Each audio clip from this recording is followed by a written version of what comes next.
Hey, how's everyone doing? My name's Mark. I'm an ISSA certified personal trainer. I'm certified in nutrition, and today that's what we're going to be talking about. So it's the new year. A lot of people are looking to lose weight.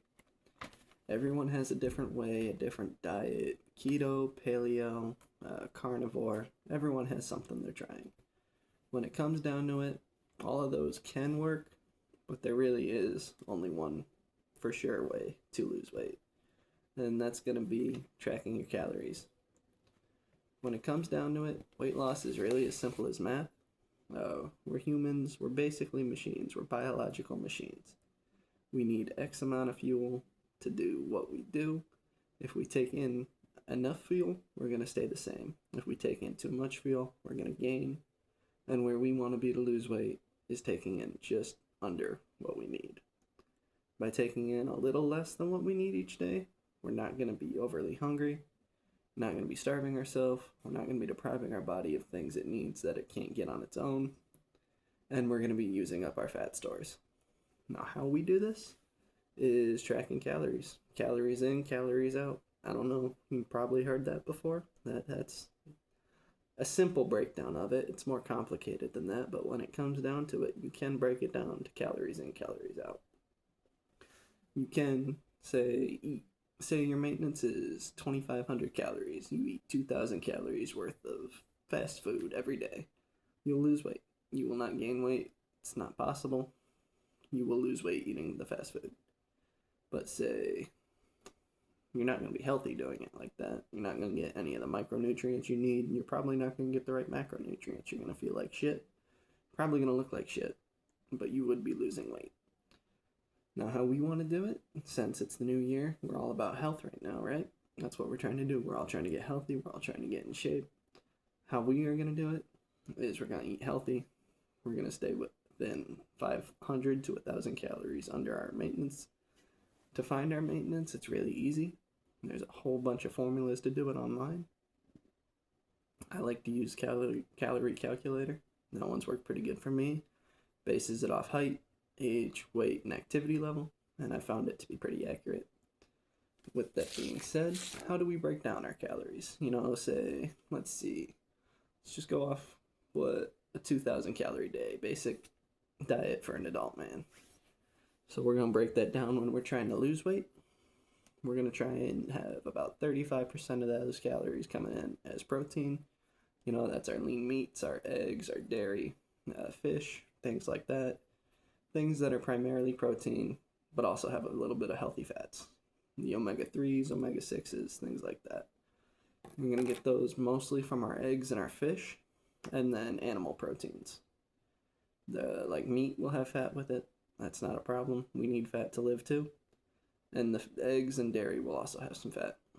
The majority of those are going to be healthy fats, depending on what kind of meat and what kind of dairy you're consuming. But it is a necessary bit of fat. Fat is not the enemy. Too much fat and too much carbs are really the enemy. With that being said, we do still need carbs and fat.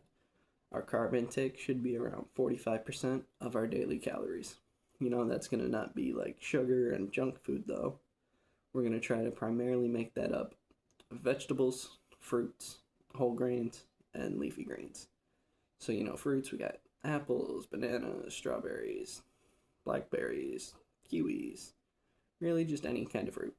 Most fruits are good. You do have to be careful because there are some higher calorie fruits, like a lot of very sugary fruits, like dates, dried fruits especially, are higher in calorie. So we want to try to stick to fresh fruits that are lower in calories, such as apples, bananas, and most berries. And then when it comes to vegetables, really, most vegetables are good. Do have to be careful of some, like corn. Corn is more of a starch than a vegetable, but any green vegetables, really just try and mix up the color of the vegetable. Carrots, peas, green beans, really anything green is normally good. Peppers are good. We also need our whole grains, so that's going to be like rice, whole grain pasta, potatoes. Potatoes are amazing. Potatoes are one of the most satiating foods out there, and they really don't have that many calories if you bake them or don't fry them. Then they're really not bad for you. They're honestly a great food for losing weight or gaining weight. It's more the quantity and how you prepare it. But air frying, baking, why am I not like boiling? Those are all great ways to prepare potatoes, and then they won't have as many calories. And then leafy greens is just gonna be stuff like spinach, kale, cabbage, lettuce. It's not too hard with that. And that'd be for like salads, smoothies, things like that. It's not something you have to work in a whole lot, but it's definitely a good thing to have in your diet because it does contain a lot of micronutrients. And then the last 20% is going to be made up of our fats. So we're going to try and get our fats from good sources, from our meats, from our dairy, from our eggs, from fish, and from nuts too. I don't like to include nuts in the protein because they are primarily made up of fats as compared to something like a meat where it's more protein than fat per calorie. Going on, we are still losing weight. We're eating better. We do got to work in some training with that. We're going to work in, we have the higher protein to try and gain some muscle because the muscle is really going to help with fat loss. For every pound of muscle you manage to put on, that is 50 calories you burn at rest every day for just existing. So once you gain, say, 10 pounds of muscle, you're going to burn 3,500 calories of fat every week for just existing. And that is an entire pound of fat. So that's going to help later on. The farther we do this, we're going to be able to eat a little looser in our diet, have more calories, and still be losing weight. And it's really just going to build and compound the longer we work out. And then the last thing I really want to touch on is macros and micros. So we touched on the macro breakdown already, but the main thing with that, macros are going to affect your looks more than how you feel. Like, you could look great and feel like shit. You could be muscular, you could be lean, and you could be tired as fuck and have no energy, not want to do anything, be groggy, sore, can't recover.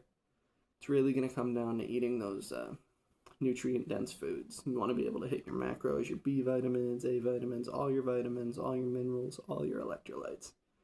And really, that's going to come down to food selection, eating whole foods, fruits, vegetables, whole grains, and getting in our fats. That's really going to help us feel good, be healthy. And yeah, when you're healthy, you're going to want to do it more because you see the results, you see the improvements, and you're going to want to keep going. You're going to want more. But that's really all that comes down to it.